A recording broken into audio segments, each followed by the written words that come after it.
And welcome into the roundtable. I'm Bill Priestley. Today we're going to be talking about congestion in air cargo. And we've got two experts that can talk about that with extensive knowledge. First, of course, is our air cargo editor, Eric Kulisch, coming to us from Washington. And also with him on the phone, Mark White, president of Trade Network Consultants, LLC. Gentlemen, thank you so much for joining us.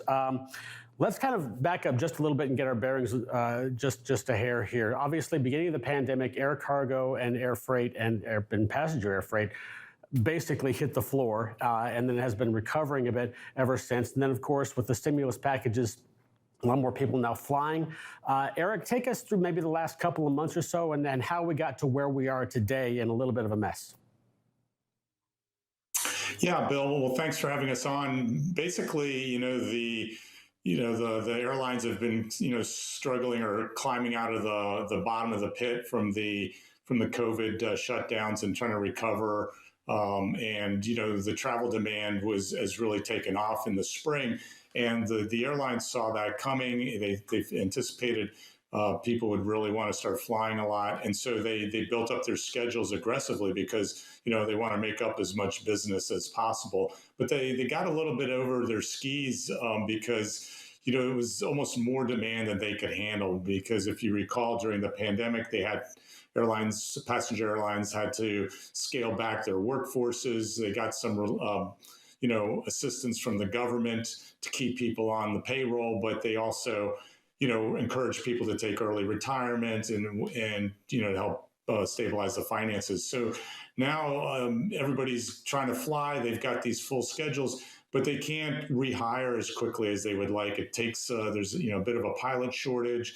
It takes a fair amount of time to retrain pilots and get them recertified on aircraft. There's security clearances, and so all that's taken time. And so you've seen these disruptions where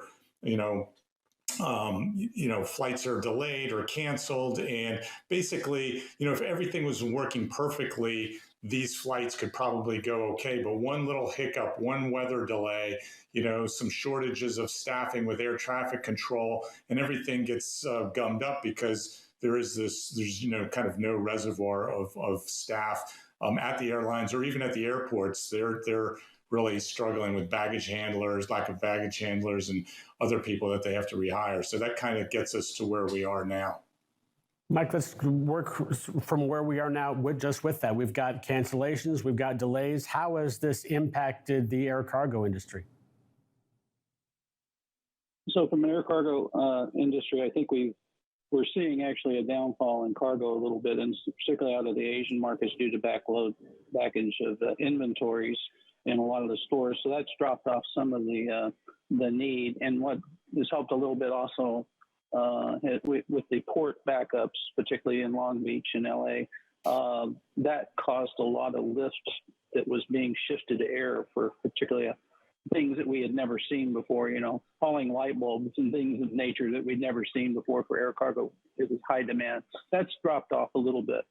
But as Eric mentioned, we still have a lot of issues with people, ground staffs, the pilots, getting planes back in the air. We had, compound issues going on because of that, and we're still seeing, particularly in Europe, we've seen a lot of shortages in labor.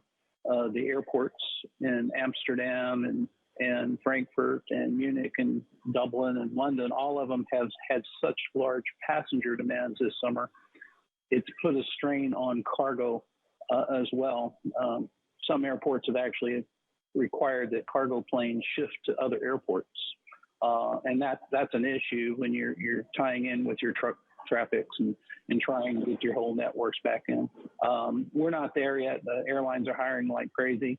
Not just for cargo, for passengers, but it all kinds of feeds in when you're a passenger cargo combination carrier. But that primarily is affecting the passenger carriers. The all cargo airlines are seeing a lot of demand still. A lot of freighter conversions going on that has picked up off of this, and the e-commerce efforts going on. So it's been good and it's been bad. The demand has kept a lot of airlines alive during the pandemic era, running empty airplanes of passenger-wise, but full of cargo. at some of the highest rates we've ever seen. So a lot still to go. Let me stick with you on that particular point, dealing with these cancellations and delays. Maybe who's stepping up in terms of making sure that obviously if you have a canceled flight, the freight that was booked on that flight maybe have to go somewhere else. Who is stepping up to make sure that things are kind of running on time here? So all the airlines, they want to run on-flight schedules, but this summer, the passenger demand and the weather issues, we've seen a lot of weather issues that have impacted the flight schedules, a lot of cancellations. A lot of those, though, are smaller, narrow-body aircraft. Now, it does affect cargo on those planes, particularly in the domestic network. Internationally, though, we've been pretty good. We had a lot of increase in capacity, particularly across the Atlantic. The Pacific has not picked up yet because of China's restrictions. Still a lot of issues related to COVID, shortage of workers in major airports like Shanghai. So those are still having a lot of effect on the capacity. But one of the things you're probably seeing, United Airlines, for instance, had 52 of their 777 wide bodies out of service due to an engine issue, and those aircraft have all come back online. By September, they'll bringing 52 777 aircraft, which are great freighter airplanes with passengers. There's a lot of freight capacity. That's we're seeing on board. A lot of shifting in networks, places that we've never seen across the Atlantic, between the Atlantic and U.S. That's been fairly well. So Atlantic's fairly good.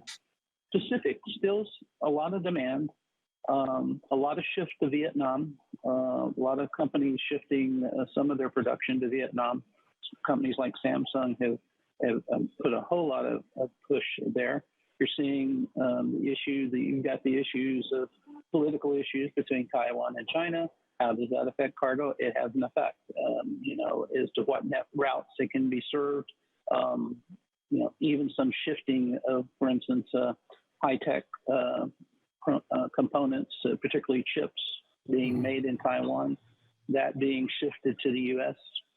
Is going to have some effect in some of that market down the road, and when factories are built in Austin and Raleigh and other places.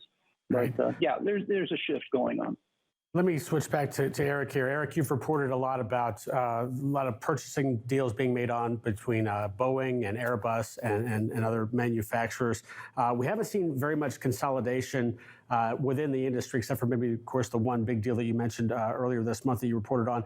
Are there too many flags on the field? Are there too many companies out there, or would the industry benefit from some consolidation? I mean, that's hard to say. I mean, you saw the JetBlue trying to acquire, they have a deal to acquire Spirit Airlines. But again, that's kind of in the narrow body space and mostly domestic. So the impact on cargo is minimal. But,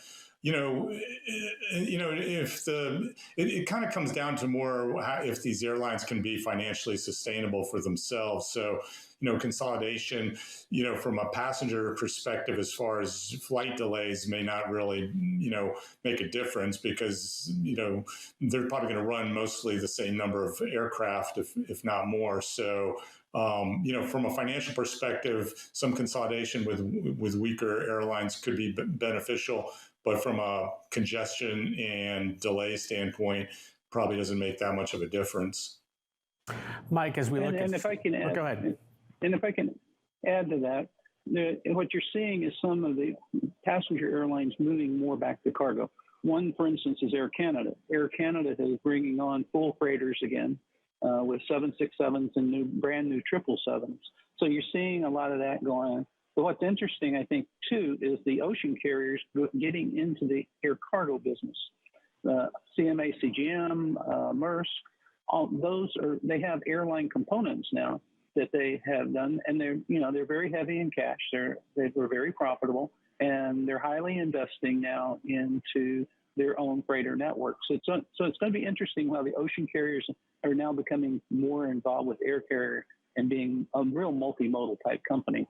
Gotcha. We've got about 30 seconds left here, Mike. Let me ask you a real quick question. Are solutions right now kind of out of the airline's hands because of it's basically dependent for the most, or for some part at least, on passenger behavior?